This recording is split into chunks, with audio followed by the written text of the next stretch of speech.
Hello and welcome to Wedding Wednesdays with Weddings Online. My name is Kelly and I'm a former wedding planner and blogger, and I'm obsessed with weddings. If you're planning a wedding in Ireland, you're in the right place. You're going to learn the tried and tested methods to planning your dream wedding without the added stress. Think of this as your one-stop shop for everything to do with planning your wedding in Ireland, with me, your new wedding planning bestie, and a cup of tea. This is Wedding Wednesdays with Weddings Online.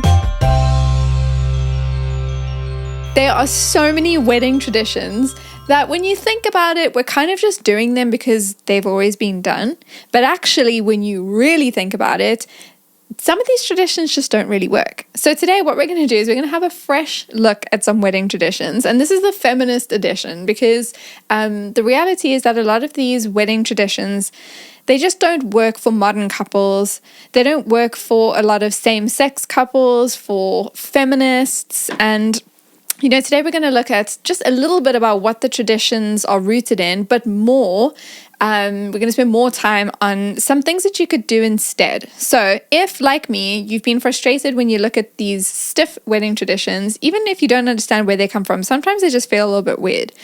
If you're in the same boat and you're looking for something fresh and different and a little bit more unique to you that you could do instead of these traditions, then I want to encourage you to carry on listening. My name is Kaylee. I'm the host of the Wedding Wednesdays with Weddings Online podcast, and I would consider myself to be at least partially feminist. I wouldn't say that I'm on the far end of the spectrum, but I believe in women's rights. I don't like to be told what to do.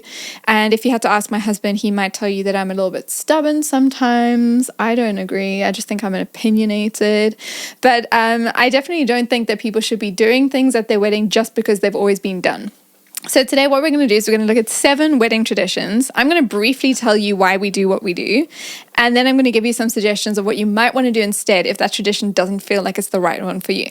And I'm going to start by saying that you may very well hear about a tradition, understand the roots of where it comes from, and feel like you want to do it anyway. And that's absolutely fine.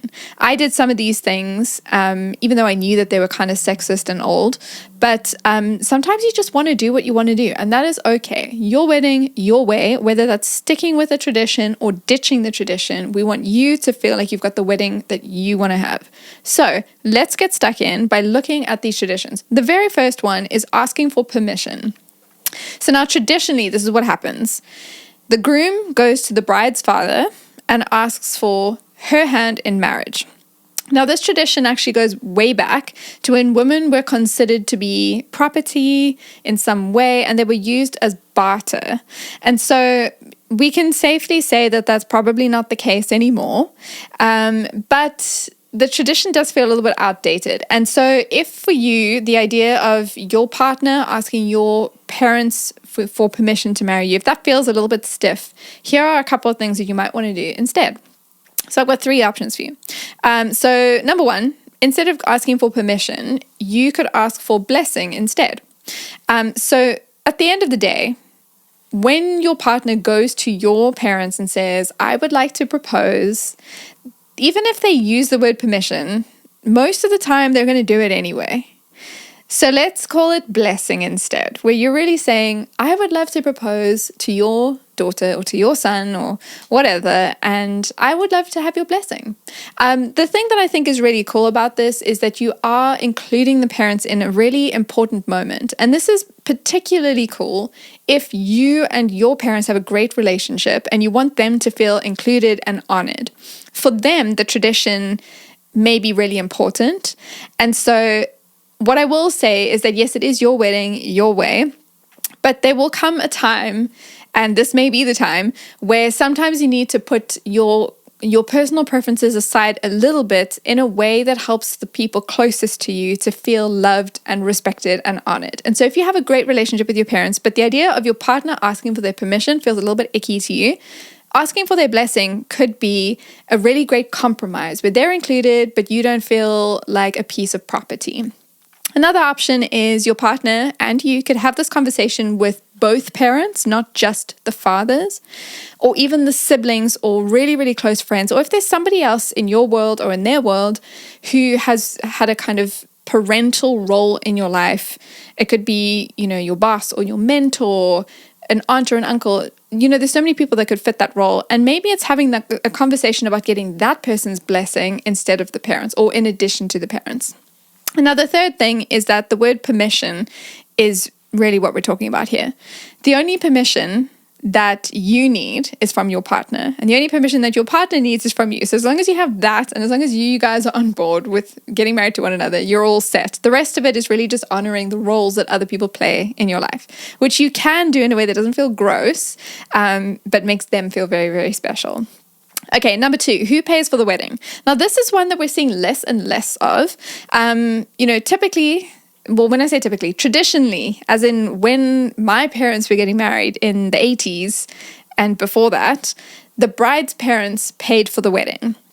And now if you've ever watched Bridgerton, you might be aware of things like the dowry, which is given, if you can't have an extravagant wedding.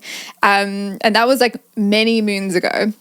But what we're seeing these days is, a more modern approach. And so here are a couple of things that you might want to do if the idea of the bride's parents paying for the whole wedding feels a little bit too old school and outdated. One option is you can consider if, your parents, as in both sets of parents, or any other family members would like to contribute anything towards the wedding. You can just have an open conversation with them about this. You can work out what it would mean, who contributes what. The idea here is to just be very frank, very open, and to see what the options are. The other option is you could choose to fund the whole wedding yourselves. And we're seeing loads of couples do this. If you're in a financial position to do that, then by all means, go for it. You don't have to have somebody else pay for your wedding if you can and want to pay for your own. In fact, statistically, we are seeing lots of couples have help from their parents, but they're also getting help from savings, from loans. There's so many different ways that couples choose to pay for their wedding. You really need to pick what works best for you, but don't feel like you must have the bride's parents pay for everything, because that's what happened traditionally many moons ago. Okay, let's look at the next tradition, and that is the proposal. Now, of course, you must have known that I was going to put this on the list. But this is what normally happens. The man gets down on one knee and he asks the woman to marry him. Now, of course, that tradition doesn't work for same-sex couples. And if you're opting for a feminist approach, you might feel that this doesn't work for you either. So how about trying something like this? Now, traditionally, the woman is allowed, and I say allowed with inverted commas over here, quotation marks in the air. Traditionally, the woman is allowed to propose on a leap year. Especially, Irish couples probably know this, that this is a thing that women do on the leap years. They propose to the man. But why not do that some other time? So if you are a woman and you want to propose, why not? The other option is if you feel like the grand gesture of having a proposal just doesn't feel like you and your partner, you could let them know that you want to get married and you just have a conversation about it. And then instead of having the formal proposal, you just decide to get married. I'm pretty sure that's what my parents did. I think in that era, that was actually a thing that happened. People didn't have the grand gesture of the proposal. It wasn't a big thing with flash mobs and, professional photographers and that kind of thing. There was a time where people would just have a conversation and say, we should get married. And then they did.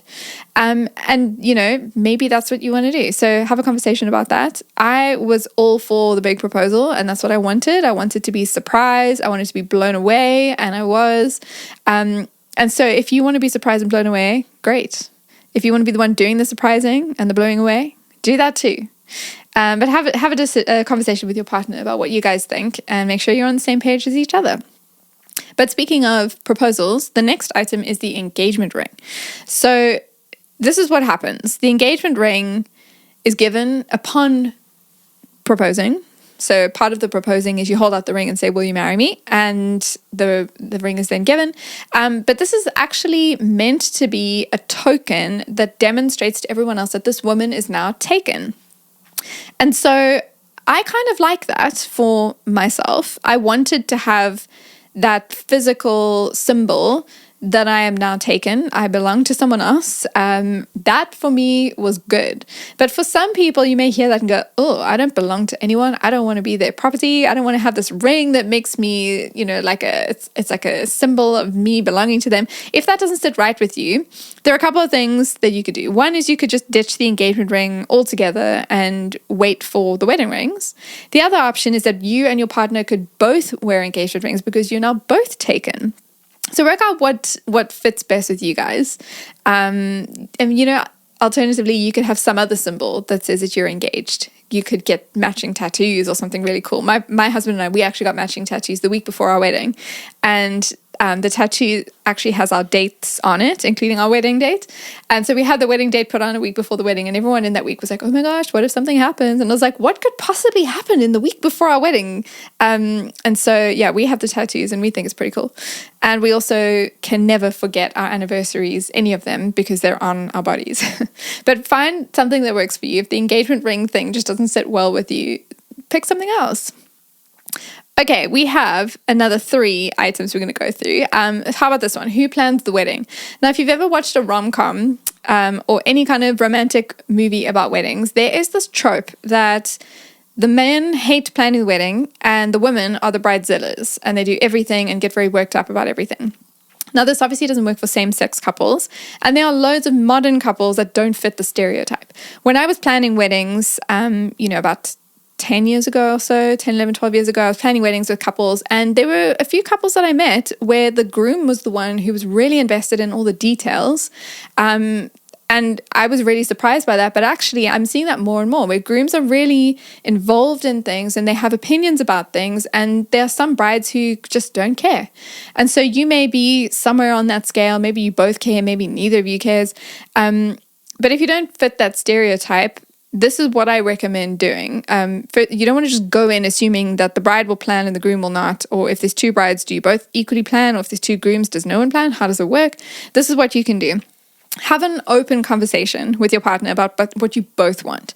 So talk about how involved each of you would like to be and some of the tasks that each of you could really own and tackle and, call, your own task for the wedding. You want to make sure that you do that no matter where you are. You don't have to be a modern couple or a feminist couple or anything like that. I always recommend that both partners sit down and discuss what kind of wedding they want and how involved they each want to be. The other thing is, if you want your wedding to be about both of you, you kind of do need to be equally involved.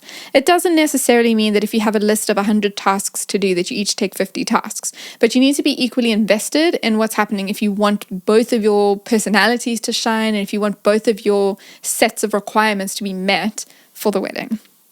Okay, the next one. This is a fun one. The white wedding dress. When you picture your wedding day outfit, you may very well picture an amazing white wedding dress. And if that's you, go for it. So many people have this misconception that a white wedding dress is a symbol of purity.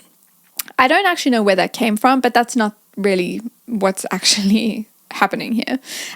In fact, the white wedding dress was a tradition that started in 1840 when Queen Victoria got married and she wore a white wedding dress. And after that, everyone just decided it was such a great idea and it became super popular and that's just what we do. But before that, people would wear loads of colorful things. It was like, you wanted to show off how extravagant your outfit was by including more and more color. And so to go for the white wedding dress was so different, countercultural, but it's become such a normal thing and it has become steeped in purity. And so for you, if that's a really important symbol and you want to go for it and you want to embrace the white wedding dress and that symbol of purity, then do it, go for it. That's really special if that's something you've chosen to do. But if not, here are a couple of things you could do instead. You could wear a different color. Literally that. Just pick another color. Any color that you love. My wedding dress was like a blush pink because I actually don't look good in white. I don't know what it is. I just don't look good in white. But I really, really love pink. In fact, my Instagram handle is Kelly Likes Pink because I just enjoy pink things. So my dress was like a blush pink. So it still felt bridal. And the dress itself wasn't even a wedding dress, but the look was bridal. There was lace and everything.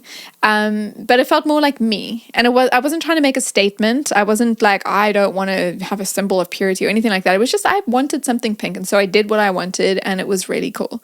So if that's you, whether your opinion is rooted in ditching the tradition or you just want something different, pick another color. The other option is don't wear a dress at all. And now I'm not advocating for a totally nude wedding. I'm saying you could do something like wear a jumpsuit or a suit or something else instead of the dress. And it could be white or it could be another color, but wear something that makes you look and feel really good and really confident. And maybe a dress is not the thing for you. And our final tradition is the idea of the dad walking you down the aisle. So now this is another thing that comes from when women were viewed as property. And there are lots of reasons to ditch the tradition.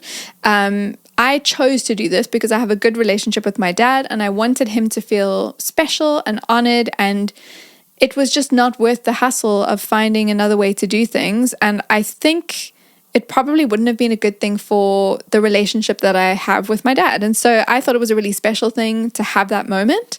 I've seen so many iterations of people, including their stepdads, people including their grandfathers or their brothers, as well as their dads, people being walked down the aisle by multiple people. There's so many different things that you can do. So if the idea of your dad walking you down the aisle isn't the right fit for you, here are some things that you could do.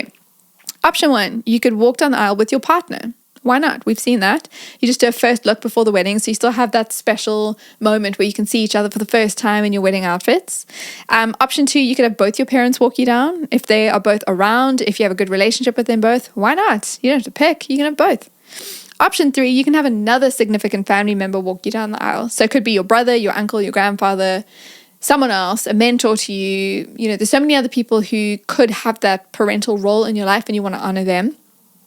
And finally, walk solo. Who says you have to have someone walking you down the aisle? You're a strong, confident, independent woman. You can walk yourself down the aisle if you want to. Well, that's it for the 7 traditions that we're going to talk through today. The idea here is to pick what works for you. Choose something that makes you feel like it's part of your wedding. It's a tradition that you want to embrace or you want to ditch. Make it your own, but don't feel like you have to do something because this is what we've always done. Well, thank you for listening today. The Wedding Wednesdays with Weddings Online podcast is produced by me, Kelly, and mixed, mastered, and edited by Glenn Hartman. For more wedding planning tips, advice, checklists, and more, visit weddingsonline.ie.